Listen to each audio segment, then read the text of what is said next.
Hello and welcome to Red Red. Today I'm going to guess, a pretty short video because I recently read a sort of short book. This is a collection of 4 of Thomas Bernhard's short stories. The collection is called Goethe Dies, but that's one of the 4 short stories. The 4 stories are Goethe Dies, Montaigne, Reunion, and Going Up in Flames. In this video I want to just talk about one of the short stories, Reunion, but yeah, I just picked this up. I kind of saw it in the bookstore and I like Thomas Bernhard, and I thought I could be keen to read something a little bit shorter while I'm or in preparation, because I have 2 long books that I really want to read.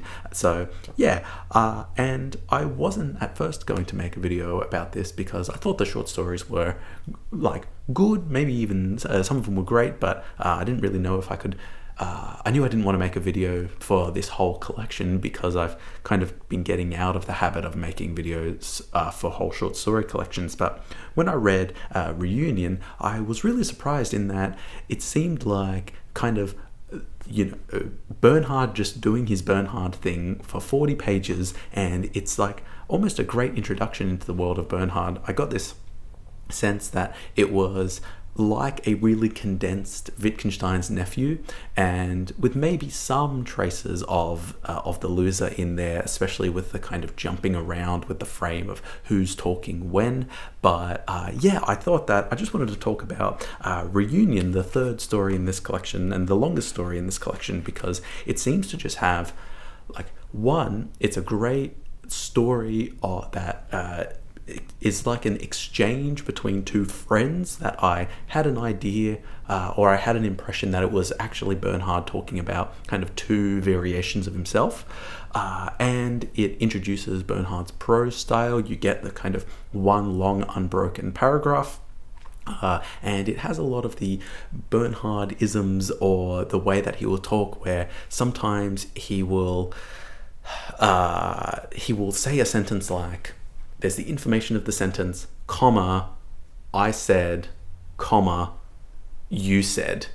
And so it just kind of obfuscates exactly who's talking when, and that's it's sort of like a delirium, or a delirious, misty way of reading Bernhard that I just love so much. And I've talked about those 2 other books on the channel before, and I really like Bernhard's style. I just have a couple of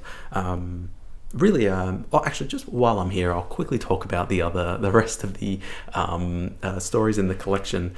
Goethe Dies is an interesting one that I do recommend as well, because it is basically Goethe has read Wittgenstein's Tractatus Logico-Philosophicus, and he wants Wittgenstein, even though Wittgenstein was born, 50 years after Goethe died, or even later, in this concoction or this world that Bernhard has written, Goethe has written it, and Goethe feels like it is, the only book that is worthy of existence after Faust, and it's this kind of the story, or the plot is Goethe trying to convince the people around him to go to Oxford or Cambridge or wherever and convince Wittgenstein to come and see him. It's such a great a bit of a mind trip of a story.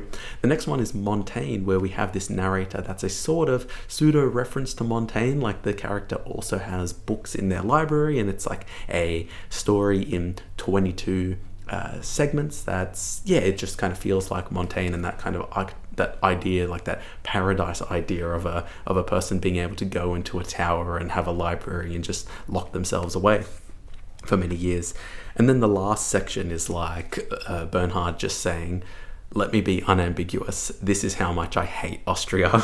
So yeah, but to just talk about and to give some quick examples of Bernhard's style, I'm just going to read a few examples from his story Reunion. This is the very first sentence.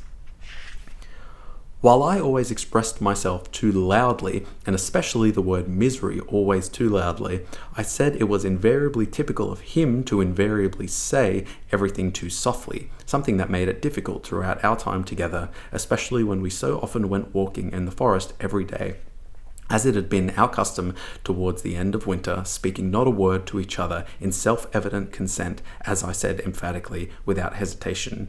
We had become accustomed to the rhythm of our walking, I said, the rhythm of our feelings and thoughts, although I was more in keeping with my feelings and thoughts than to his, and from this rhythm of walking, one developed this entirely appropriate rhythm of speech, especially in the high Alps, where we had so often gone with our parents, who went twice a year to the mountains and always made us go with them to the mountains, even though we hated the mountains. So I love that. I love how Bernhard writes, but the concept or the idea for this is that we have this sort of setup where Bernhard, or the narrator, the I, is saying, I moved out of my house when I was 16 and I was able to escape my parents, but you moved out when you were like in your 50s or something, and so you were kind of doomed to your parents. But then I had this idea that Bernhard was actually talking about or fantasizing about two different versions of himself, and one of them where he is actually trapped and stuck in his like this kind of parents' abode, and it's probably not literally parents. He could again just be talking about Austria as a whole. But the whole story seems to really focus in on this idea of like this antipathy towards the parents, and how the parents would, the big thing or the big hypocrisy that Bernhard is pointing out, that the parents would always go to the Alps or go out to try and seek peace and quiet, but because of the nature of the parents, everywhere they go is the deliberate absence of peace and quiet. And I'll read a couple of examples that try to talk about that. But here's another one about the moving out. At 16, it's almost too late, I said, because then you just go through the world that points a finger at you, a person still destroyed, for even at a distance, he is plainly a person destroyed. The world is ruthless when it sees such a person destroyed by his parents, I said. I walked away from them and wanted to get as far as possible, but I soon fell apart, I said. We both wanted to break out, I said, but I had the strength, you didn't. Your parents' prison turned out to be lifelong for you. So you sat apathetically in your room, I said, and stared at the paintings they hung in your room, these valuable but nevertheless fatal pictures. And Bernhard later, or the narrator later, talks about how his father is a painter, so that's why I really kind of got this idea that he's talking about the same person. People like our parents never find peace and quiet, I said, because they themselves are the absence of peace and quiet. And this absence of peace and quiet is everywhere they are and everywhere they go. They seek peace and quiet, but they never find it, naturally, because they are the absence of peace and quiet. They set out to find a restful place, and by their very appearance transform a restful place into a restless one, the most restful into the most restless. But here is peace and quiet, they say, and look around themselves, and it is in truth an unquiet place because they have stepped in it. And this theme, Bernhard has this really, like, it's not like a fugue, but it's almost like a fugue with just one line or like one subject that slowly gets developed over time,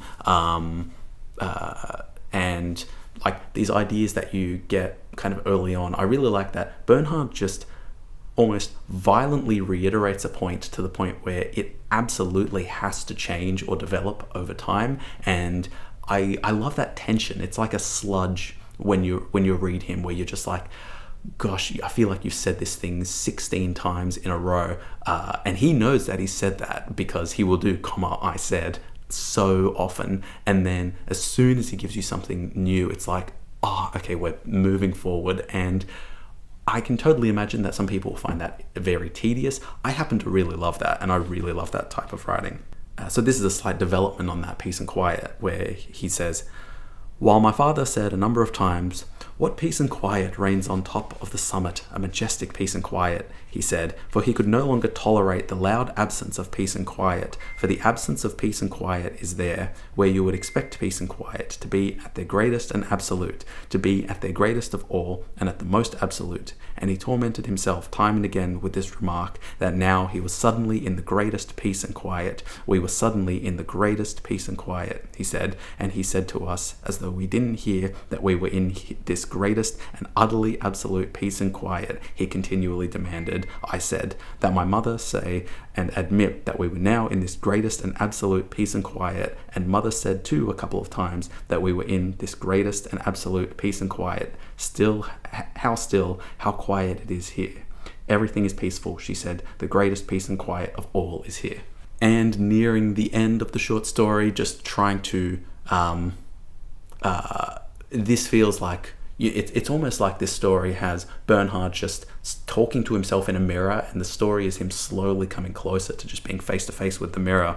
And then I'll read this section from the end. That's the difference, I said, because I broke out of prison and you didn't, because I turned my back at 16 and you only as an old man. That is the truth. At 52, you are nothing but an old man, embittered, nothing else. The world has left you behind, I said, passed you by. You are unsightly, I said. You still have on your father's coat, as I can see, and not only the real one, this threadbare and shabby one, 40 years old, but also this other one, the so-called spiritual mantle of the father. You are stuck in this mantle of the father. Under the eyes of your mother, who had said nothing moreover, I said, the one who always watched, giving it her all, to watch to the last degree as you went to seed in the mantle of the Father. For you are a dissolute human being, of that there is no doubt, I said. But probably you, unlike me, never had the chance to break away, to turn your back on your parents. You had to wait for your father's death, so that your eyes opened to your mother too, that she had been your destroyer too, just as much as your father. And yeah, just a really kind of condensed, compact Bernhard that I think if you read it, you'll pretty much be prepared or know what to expect for reading any of his other works. I hope you enjoyed this video. It's a little bit of a shorter one, I suppose, but I just want to talk about it because I was really pleasantly surprised at coming across this short story by Bernhard. Thank you all for watching. Hope you enjoyed. I'll see you in the next video.